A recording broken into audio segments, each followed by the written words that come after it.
오늘 대한민국이 향하고 있는 하늘의 방향은 단순히 전투기를 띄우는 수준이 아닙니다. 국가의 명운을 건 기술 독립의 현장이자 세계 항공 강국들의 시선이 집중된 전쟁터입니다. 그 중심에는 바로 16,000파운드급 전투기 엔진, 한국형 차세대 항공 엔진이 있습니다. 이 프로젝트는 단순한 연구 과제가 아닙니다. 대한민국 정부가 국가전략사업으로 직접 지정하고 산업통상자원부와 방위사업청이 손을 맞잡은 전례 없는 협력의 상징입니다. 수조 원이 투입되는 초대형 프로젝트, 모든 국방기술 역량이 총동원된 이 계획은 그야말로 하늘 위의 국군 도박이라 불릴만 합니다. 처음 이 소식이 알려졌을 때 세계는 놀랐습니다. 항공 엔진 분야는 오직 미국, 러시아, 프랑스 정도만이 독자 개발 기술을 보유한 영역입니다. 그 벽을 뚫고 한국이 뛰어들었다는 것만으로도 이미 역사적인 사건이었습니다. 더욱이 이번 개발 목표는 단순한 복제나 개량이 아니라 완전한 국산 코어 엔진, 즉 독자적인 연소실과 터빈 구조를 설계하고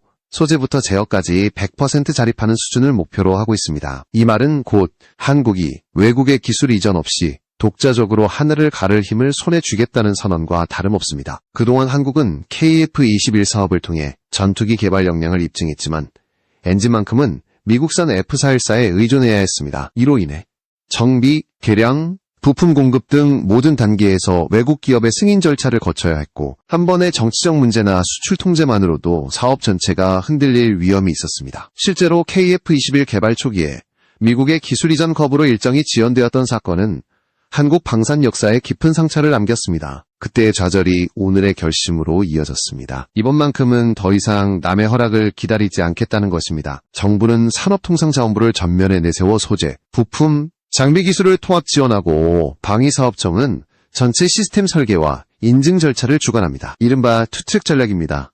여기에 국방과학연구소, 한국항공우주산업, 한화, 에어로스페이스, 두산 등 국내 모든 역량이 총결집했습니다. 각각의 기관이 따로 움직이던 과거와 달리 이번에는 완전히 하나의 태스크포스로 움직입니다. 한마디로 정부와 민간, 연구기관이 한몸처럼 움직이는 것입니다.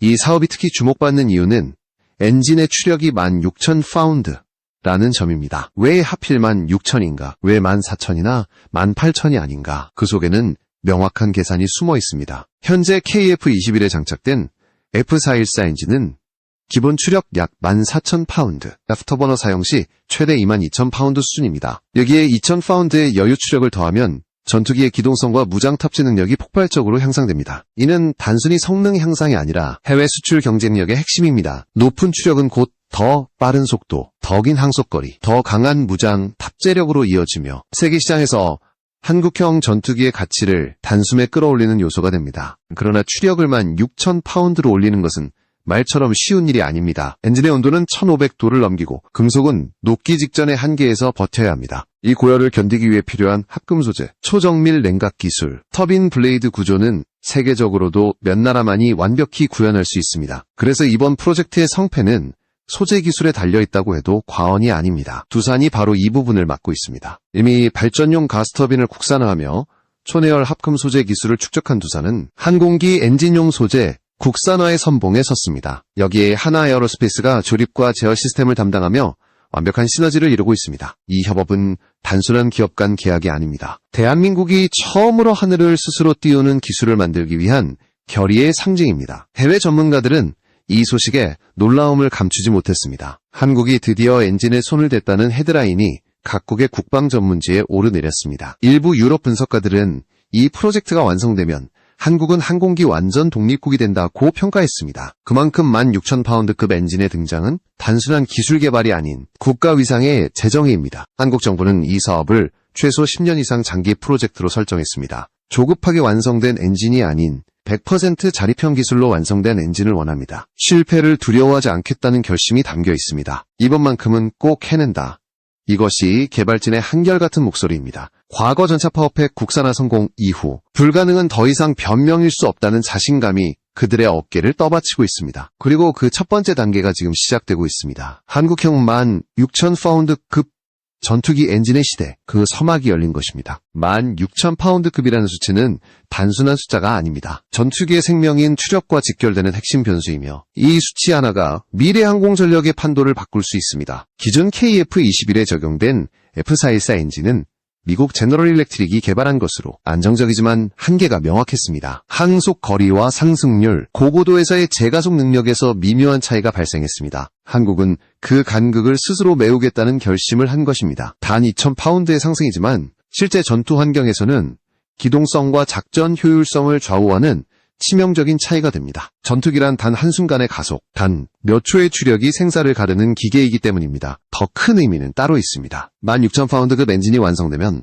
한국은 KF-21의 개량형뿐 아니라 차세대 유인 전투기와 무인 전투기까지 자체 엔진으로 구동할 수 있게 됩니다. 이는 단순한 국산화가 아니라 완전한 항공 주권의 획득입니다. 미국이나 유럽의 수출 통제에서 벗어나 스스로 기체와 엔진을 통합 개발하고 유지 보수할 수 있다는 의미입니다. 전 세계적으로 이런 수준의 자립 능력을 가진 나라는 5손가락 안에 들어갑니다. 그 대열에 한국이 이름을 올리려는 것입니다. 산업통상자원부는 이번 사업을 국가첨단 전략기술로 지정하며 전면 지원을 약속했습니다. 소위소부장 기술이라 불리는 소재, 부품, 장비 분야의 역량을 모두 동원하고 있습니다. 이 부문은 일본 수출 규제 이후 빠르게 성장해왔고 초내열 합금, 세라믹 코팅, 정밀 가공 등 핵심 공정 기술에서 상당한 진전을 이뤘습니다. 이 기술들이 엔진 개발의 토대가 됩니다. 동시에 방위사업청은 전체 사업의 설계와 품질 인증, 실험 절차를 총괄합니다. 한국형 엔진 개발을 위한 이중 추진체계가 가동되고 있는 셈입니다. 이번 프로젝트가 흥미로운 점은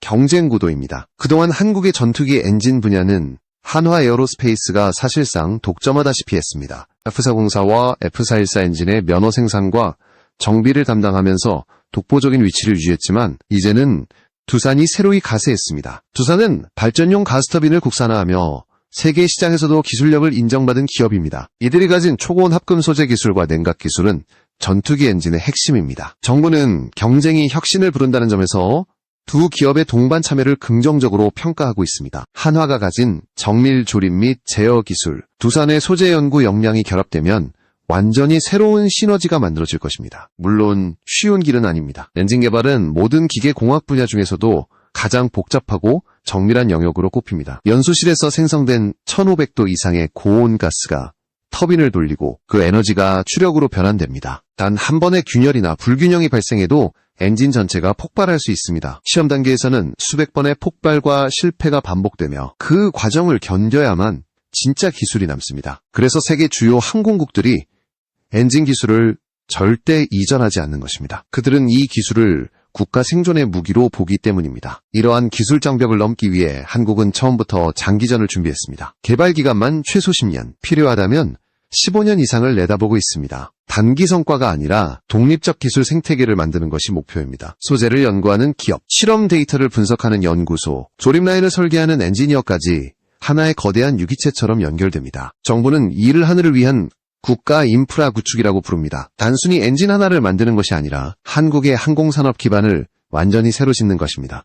이런 장기적 비전을 가능하게 하는 배경에는 전차 파워팩 개발의 성공 경험이 있습니다. 과거에도 한국은 전차용 엔진과 변속기를 독자 개발하겠다고 했을 때 해외 언론으로부터 불가능하다는 평가를 받았습니다. 그러나 수년의 시행착오 끝에 결국 완전한 국산화에 성공했고 지금은 해외 수출까지 논의되고 있습니다. 이 경험은 개발진에게 강력한 자신감을 주었습니다. 불가능이라 불리던 기술이 결국 현실이 된 것입니다. 이제 그 시선이 하늘로 향하고 있습니다. 그렇다면 이번 16,000파운드급 엔진은 단지 KF-21의 보조 프로젝트에 불과할까요? 아닙니다. 개발진은 처음부터 이 엔진을 다목적 플랫폼으로 설계하고 있습니다. 유인기와 무인기 모두에 적용할 수 있는 범용 엔진으로 향후 차세대 무인 전투기에도 그대로 전환이 가능하도록 설계됩니다. 이는 단순한 기술적 편의성이 아니라 전략적 계산입니다. 국제사회가 유인 전투기 개발에는 민감하게 반응하지만 무인 전투기 엔진은 통제 규정이 상대적으로 느슨하기 때문입니다. 한국은 이 틈새를 정확히 파고들고 있습니다. 이 전략이 성공하면 한국은 외부의 견제 없이도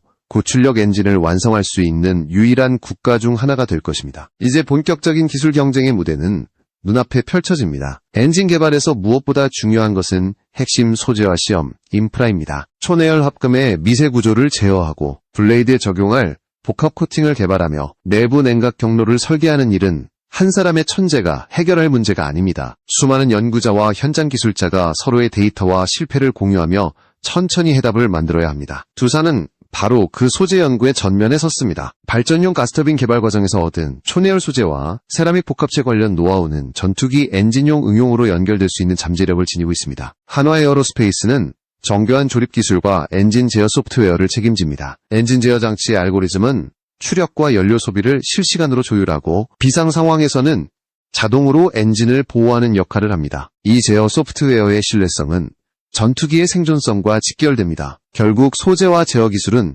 서로를 보완하는 한 쌍의 축입니다. 기업 간 경쟁은 있지만 성공을 위해서는 데이터 공유와 표준화된 시험 프로세스가 필수적입니다. 정부는 이 균형을 맞추기 위해 공유형 시험, 플랫폼 구축을 지원하기로 결정했습니다. 시험 과정은 치열합니다. 실험실 수준의 합금이 실제 엔진 블레이드에 적용되었을 때 어떤 미세균열이 발생하는지, 냉각 채널의 미세한 오염물질이 장기 운용 시 어떤 영향을 미치는지, 온에서의 코팅 방해 현상은 어떻게 통제되는지 등 수많은 변수들이 존재합니다. 이를 검증하기 위해 지상시험대에서의 장시간 연속 운전, 그리고 단계를 높여 실제 비행시험을 거쳐야 합니다. 각 단계마다 수백 건의 데이터가 생성되고 실패 원인은 철저히 분석되어 다시 설계에 반영됩니다. 국제사회의 반응도 미묘합니다. 초기 단계에서는 상대국들이 비교적 관망하는 태도를 보일 수 있으나 개발 속도가 가속화되거나 시험 결과가 공개될 경우 즉각적인 견제가 나타날 가능성이 큽니다. 따라서 한국은 기술 공개의 시기와 범위를 전략적으로 조절하고 있습니다. 특히 핵심 기술은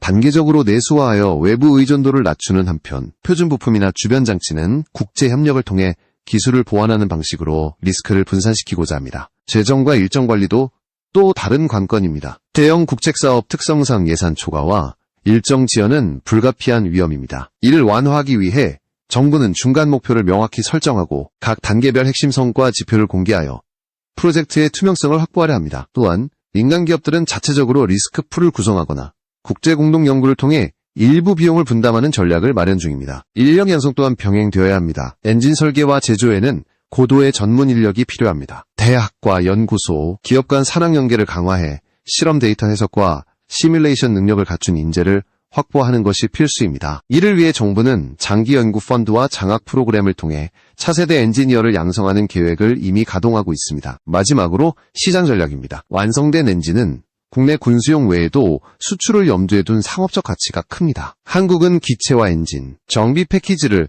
통합 제공하는 비즈니스 모델을 구상하고 있으며 특히 무인 전투기 시장과 개발도상국의 공중전력 현대화 수요를 겨냥하고 있습니다. 다만 정치적 제약과 수출 규제가 큰 변수로 작용할 수 있으므로 국제 규범을 준수하면서도 경쟁 우위를 확보할 수 있는 세밀한 외교 전략이 필요합니다. 이 모든 과정은 시간과 인내 그리고 체계적인 실패를 통해 다져집니다. 기술적 난관을 하나씩 극복할 때마다 한국의 항공산업은 한 단계 더 높이 올라설 것입니다. 지금 한국이 마주한 선택은 단순한 기술 개발을 넘어 국가의 전략적 자산을 재정의하는 일입니다. 성공의 가능성은 바로 이러한 차분한 준비와 끈질긴 실험, 그리고 협력의 강도에 달려 있습니다. 한국이 이번 프로젝트에서 내세운 또 하나의 비밀 전략은 바로 무인 전투기용 엔진이라는 명분입니다. 이 문장은 단순히 표현상의 차이가 아니라 국제정치적 계산이 깔린 표현입니다. 유인 전투기 엔진을 개발한다고 공개할 경우 미국이나 유럽의 견제가 즉각적으로 들어올 수밖에 없습니다. 전투기의 핵심 기술은 곧 군사력의 척도이기 때문입니다. 그러나 무인 전투기용 엔진이라고 하면 이야기가 달라집니다. 아직 국제사회에서 무인 전투기에 대한 명확한 규범이나 통제가 완전히 확립되지 않았기 때문입니다. 한국은 바로 이 틈을 파고든 것입니다. 표면적으로는 무인 전투기 엔진이지만 실제로는 유인 전투기에도 그대로 전환이 가능한 범용 고출력 엔진입니다. 16,000파운드급 엔진은 KF-21과 같은 중형 유인 전투기에 적용할 수 있을 뿐 아니라 차세대 스텔스 무인기에도 적합한 성능을 제공합니다. 따라서 한국 A무인용 선언은 기술적 한계를 숨기기 위한 것이 아니라 외교적 부담을 최소화하기 위한 고도의 전략적 포장입니다. 외부의 시선을 피하면서도 개발을 가속화할 수 있는 절묘한 명분이 된 것입니다. 이미 중국이 지은 제36이라는 이름으로 대형 무인 전투기를 공개하며 추력을 높이고 있는 상황에서 한국이 대응하지 않을 수는 없었습니다. 물론 이 명칭은 공식적으로 CH6로 알려진 대형 무인 전투기지만 중요한 것은 그들이 이미 유인기에 준하는 추진력을 확보하려 한다는 사실입니다. 한국이 저출력 소형 엔진에 머물러 있다면 순식간에 격차가 벌어질 것입니다. 따라서 지금의 16,000파운드급 엔진 개발은 단순히 기술적 자존심의 문제가 아니라 미래 공중전력 경쟁에서 생존을 위한 필수 선택이 된 것입니다. 무인 전투기 시장은 향후 10년 내에 폭발적인 성장을 예고하고 있습니다. 고출력 엔진을 탑재한 장거리 무인기는 단순한 정찰 임무를 넘어 공중교전, 지상타격, 전자전까지 수행할 수 있습니다. 세계 각국이 파일럿 없는 하늘을 준비하고 있는 가운데 한국이 이 영역의 주도권을 잡는다면 국방과 산업 양쪽에서 엄청난 이익을 거둘 수 있습니다. 이 점을 간파한 정부는 무인 전투기 엔진 개발을 공식 명분으로 내세우되 실제 성능은 유인 전투기급으로 맞추는 이중 구조를 채택한 것입니다. 이러한 접근은 미국의 ITAR 같은 국제 무기 수출 통제 체계에서도 자유로움을 확보할 수 있는 장점이 있습니다. 유인 전투기 엔진은 명백히 군사적 장비로 분류되어 까다로운 허가 절차를 거쳐야 하지만 무인 전투기 엔진은 아직 명확히 규정되지 않아 상대적으로 통제가 느슨합니다. 덕분에 한국은 해외 기술 협력과 부품 조달에 있어서 보다 넓은 선택권을 확보하게 되었습니다. 한편으로는 개발 과정에서 외부 간섭을 줄이고 다른 한편으로는 외교적 압박을 회피하는 일석이조의 효과를 노리고 있습니다. 물론 이러한 명분이 언제까지 유효할지는 미지수입니다. 개발이 어느 정도 진척되어 시제품이 공개되거나 수출 협상이 본격화되면 주변 강대국들의 견제가 다시 시작될 가능성이 큽니다. 그러나 그 시점에는 이미 기술적 자립 기반이 갖춰져 있을 것입니다. 즉, 외부의 간섭이 들어오기 전에 기술을 완성시키겠다는 계산이 깔려 있습니다. 이를 위해 정부는 정보 유출을 철저히 통제하고 있으며 핵심 부품 설계와 시제품 제작 과정은 극도로 제한된 인원만 접근할 수 있도록 관리되고 있습니다. 개발진 내부에서는 이번 전략을 하늘의 비밀작전이라 부릅니다. 외부에는 무인기 엔진이라 발표하지만 실제로는 차세대 전투기 엔진 개발의 시범 단계로 삼고 있기 때문입니다. 이 프로젝트가 성공하면 곧바로 KF-21의 후속기와 차세대 스텔스기에도 동일한 기술이 확장 적용될 예정입니다. 다시 말해 무인기 엔진이라는 이름 아래 유인 전투기 엔진을 함께 완성시키는 것입니다. 이 교묘한 전환 구조는 그 어떤 외국의 견제보다 한 발 앞서 나가기 위한 전략적 선택입니다. 세계의 시선은 이제 한국의 연구소를 주시하고 있습니다. 미국과 유럽의 군사 전문 매체들은 한국이 무인기를 핑계로 전투기 엔진의 금단의 영역에 진입했다라고 평가했습니다. 중국 역시 불안한 눈초리를 보내며 자국 언론을 통해 한국이 미국 기술을 훔쳤다는 억지를 내세우고 있습니다. 그러나 실제로는 기술 도용이 아니라 순수한 국산화의 결과입니다. 엔진의 소재 배합, 터빈 설계, 연소 패턴은 모두 한국이 독자 연구를 통해 확보한 데이터로 구성되어 있습니다. 이 부분이 해외 전문가들을 더욱 놀라게 한 이유입니다. 한국이 보여주고 있는 것은 단순한 모방이 아니라 혁신의 방식입니다. 남이 만들어 놓은 길을 걷는 대신 아무도 가보지 않은 길을 스스로 개척하고 있습니다. 그리고 그 길의 끝에는 기술 독립이라는 단어가 있습니다. 이 프로젝트가 성공하는 순간 한국은 더 이상 전투기 엔진을 수입하는 나라가 아니라 판매하고 기술을 이전할 수 있는 나라로 자리매김하게 될 것입니다. 그 변화의 중심에는 바로 지금 개발 중인 16,000파운드 급 국산 엔진이 있습니다. 이제 모든 시선은 개발 이후의 현실적 성과로 향합니다. 한국이 이 엔진을 완성시킨다면 어떤 변화가 일어날까요? 첫째로 KF-21의 성능이 한층 더 강화될 것입니다. KF-21은 이미 4.5세대 전투기로 평가받으며 아시아 지역의 공중전력 균형을 뒤흔들었습니다. 그러나 유일한 약점은 외산 엔진 의존도였습니다. 국산 엔진이 탑재되면 유지보수와 개량이 자유로워지고 성능 업그레이드 또한 한국이 주도할 수 있게 됩니다. 이는 단순한 효율의 문제가 아니라 국가 안보 체계의 자립과 직결됩니다. 외부의 허락 없이 스스로 전력을 운용할 수 있다는 사실은 국방주권의 상징입니다. 둘째, 엔진의 국산화는 산업적 가치면에서도 엄청난 파급력을 가집니다. 그동안 한국은 전투기 기체 개발에 비해 엔진, 센서, 항전 장비 등 핵심 부품의 자립도가 낮았습니다. 하지만 이번 프로젝트를 통해 소재, 기계, 전자, 소프트웨어 산업이 하나의 생태계로 엮이게 됩니다. 고온압금과 복합 세라믹, 열접해 코팅 기술은 민간 항공기와 발전 산업에도 응용될 수 있습니다. 즉, 군수 기술이 민간 기술로 확장되며 새로운 부가가치를 창출하는 것입니다. 정부가 이번 사업을 단순한 국방사업이 아니라 국가산업전략으로 규정한 이유가 바로 여기에 있습니다. 셋째, 수출 경쟁력의 강화입니다. 한국은 이미 FA-50 경공격기를 통해 글로벌 시장에서 신뢰를 얻고 있습니다. 여기에 국산 엔진이 더해진다면 완전한 독립형 패키지를 제공할 수 있습니다. 전투기 본체와 엔진, 그리고 정비 지원 체계를 일괄 제공할 수 있다는 점은 다른 나라들이 쉽게 따라올 수 없는 경쟁력입니다. 엔진을 외국에 의존하면 수출 때마다 승인 절차를 거쳐야 하지만 자국 엔진을 사용하면 이 제약이 사라집니다. 한국이 KF-21을 중심으로 동남아와 중동 시장을 확대하려는 이유도 바로 여기에 있습니다. 넷째, 기술 축적을 통한 차세대 전투기 개발의 기반이 마련됩니다. 이번 엔진 개발이 성공하면 한국은 더 이상 4.5세대에서 멈추지 않을 것입니다. 스텔스 성능을 극대화한 5세대, 심지어 인공지능 기반의 6세대 전투기에도 필요한 기술적 토대를 확보하게 됩니다. 엔진의 성능이 곧 기체 설계 한계를 결정하기 때문에 국산 엔진은 미래 설계 자유도의 열쇠가 됩니다. 전투기의 눈과 귀가 센서라면 심장은 바로 엔진입니다. 그 심장을 스스로 만들 수 있다는 것은 독립국가의 기술 주권을 상징하는 일입니다. 다섯째, 해외와의 협력 구도 또한 달라질 것입니다. 지금까지 한국은 항공기술에서 미국과 유럽의 하청 구조에 가까웠지만 국산 엔진이 완성되면 협력의 형태가 수평적 파트너십으로 바뀔 가능성이 큽니다. 예를 들어 동남아 국가들이 KF-21과 국산 엔진을 함께 도입한다면 유지보수 교육과 기술 지원을 한국이 직접 제공할 수 있습니다. 이는 단순한 수출 이상의 외교적 영향력을 의미합니다. 한국의 기술이 곧 외교의 수단이 되는 것입니다. 물론 이런 미래는 단기간에 도달할 수 없습니다. 엔진 시험은 수천 시간의 내구 테스트를 거쳐야 하고 군용 인증 절차만 해도 수년이 걸립니다. 그러나 한국은 이미 이러한 과정을 치밀하게 계획하고 있습니다. 개발 단계마다 리스크를 분산하고 단계별 목표를 명확히 설정하며 중간 성과를 투명하게 공개하는 방식으로 국민의 신뢰를 확보하고 있습니다. 실패를 두려워하기보다는 실패를 통해 데이터를 쌓고 그 데이터를 통해 더 완벽한 기술을 만들어가는 것이 이번 프로젝트의 진짜 강점입니다. 한화와 두산의 기술진은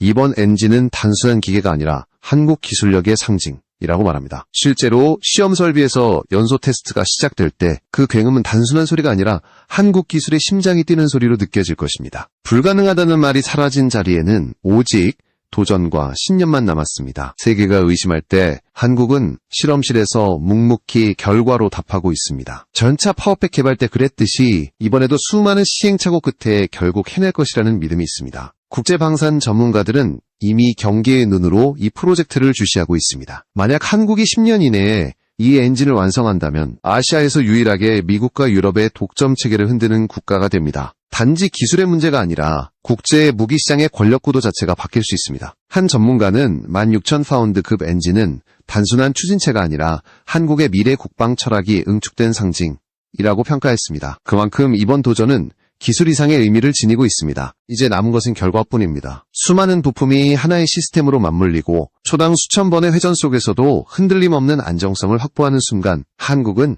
진정한 항공강국으로 도약하게 될 것입니다. 그리고 그날 한국은 남의 엔진을 쓰는 나라라는 말은 역사 속으로 사라질 것입니다. 그 대신 한국은 엔진을 만드는 나라라는 새로운 문장이 세계의 언론 헤드라인을 장식하게 될 것입니다. 전투기 엔진 개발의 성공이 가시권에 들어서면서 한국은 시야를 더 넓히기 시작했습니다. 하늘을 지배하기 위해서는 단순히 전투기의 추진력만으로는 부족합니다. 적의 움직임을 먼저 파악하고 공중과 지상을 하나의 네트워크로 엮어 실시간으로 작전을 수행할 수 있어야 합니다. 바로 그 핵심에 있는 것이 ISR, 즉 정보감시 정찰 능력입니다. 그리고 이 영역에서도 한국은 독자적인 해답을 찾기 위한 새로운 여정을 시작했습니다. 현재 한국군이 추진 중인합동 이동 표적 감시 통제기 사업은 그 연장선상에 있습니다. 이 체계는 전장에서 이동하는 표적을 탐지하고 실시간으로 지휘부와 데이터를 공유해 작전 결정을 돕는 시스템입니다. 미국이 과거 E8 조인트 스타즈로 구현했던 개념을 한국형으로 재해석한 것입니다. 하지만 미국의 원형 시스템은 이미 노후화되어 퇴역 단계에 접어들었고 그 공백을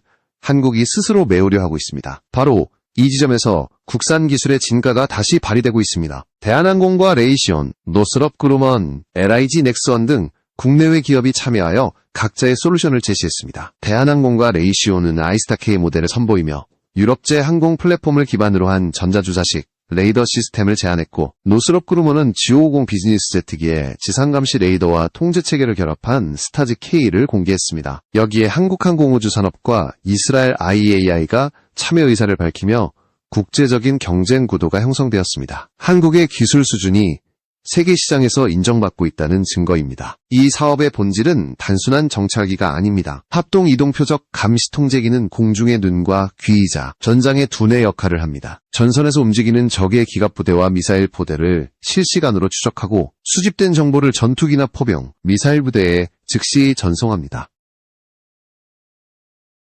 즉 감시와 통제, 타격이 하나로 연결되는 킬체인의 중심에 놓인 시스템입니다. 한국은 이 기술을 통해 유사시 독자적인 이는 미국의 정보자산 의존도를 줄이고 한반도 전장 환경에 최적화된 체계를 구축하기 위한 시도이기도 합니다. 물론 이 사업도 순탄하지 않았습니다. 초기 타당성 검토에서 예산 부담과 기술 이전 문제로 지연이 발생했습니다. 특히 유럽제 플랫폼과 미국 군수체계의 호환성 문제가 논란이 되었습니다. 하지만 이러한 한계는 오히려 국산화의 필요성을 더욱 부각시켰습니다. 엔진 독립과 마찬가지로 감시통제 기술 역시 외국에 의존하지 않는 자립체계를 확립해야 한다는 인식이 확산되었습니다. 이에 따라 한국은 중장기적으로 합동 감시통제기를 자체 개발하거나 KAI가 주도하는 형태로 장기 프로그램을 재편할 가능성이 높습니다. 한편 이미 도입된 고고도 무인정찰기 글로벌워크는 기대와 달리 운영상의 어려움을 겪고 있습니다. 비행 중 고장과 부품 수급 문제, 정비 지연 등으로 실제 운용률이 낮은 상태입니다. 이런 상황은 한국이 완전히 외산 체계에 의존할 경우 어떤 위험이 따르는지를 단적으로 보여줍니다. 고성능 장비라도 자국의 유지보수 체계와 맞지 않으면 효율성이 급격히 떨어집니다. 결국 기술 자립 없이는 안정적인 운용이 불가능하다는 결론이 도출되었습니다. 이 때문에 정부와 군은 장기적으로 한국형 ISR 플랫폼을 구축하는 방향으로 방향타를 돌리고 있습니다. 위성, 정찰기, 무인기, 전술통제 시스템을 하나로 묶는 통합 감시망이 그 목표입니다. 이는 단순히 장비의 문제가 아니라 정보 주권의 문제입니다. 정보가 곧 전력이며 누가 먼저 보고 분석하느냐가 승패를 좌우하는 시대이기 때문입니다. 한국은 더 이상 외국의 위성이나 데이터에 의존하지 않고 스스로 정보를 수집하고 해석하는 능력을 구축하려 하고 있습니다. 결국 전투기 엔진에서 시작된 자립의 움직임은 국방 전체로 확산되고 있습니다. 엔진이 추진력을 상징한다면 감시통제 체계는 눈과 두뇌를 의미합니다. 한국은 이제 그 두 가지를 동시에 손에 넣으려 하고 있습니다. 추진력과 정보력, 물리적 힘과 지휘 능력이 결합될 때 비로소 진정한 항공강국이 완성됩니다. 이 과정은 길고 고되겠지만 이미 방향은 정해졌습니다. 독립된 기술, 자립한 국방, 그리고 자주적인 하늘, 이것이 대한민국이 향하고 있는 새로운 미래입니다. 세계가 놀라고 있습니다. 불가능하다던 엔진을 스스로 만들겠다고 선언한 나라, 감시통제 시스템까지 직접 구축하려는 나라. 한국은 이제 더 이상 기술을 수입하는 국가가 아니라 기술을 수출하고 표준을 제시하는 국가로 변모하고 있습니다. 과거의 한계를 딛고 미래의 하늘을 스스로 설계하는 이 길은 결코 쉽지 않지만 확실히 값진 길입니다. 머지않아 한국의 하늘 위를 가르는 16,000파운드 급 엔진의 굉음과 함께 국산 엔진 시대라는 단어가 전 세계의 뉴스 헤드라인을 채울 날이 올 것입니다. 그리고 그날 세계는 인정하게 될 것입니다. 한국은 더 이상 추격자가 아니라 하늘의 선도자라는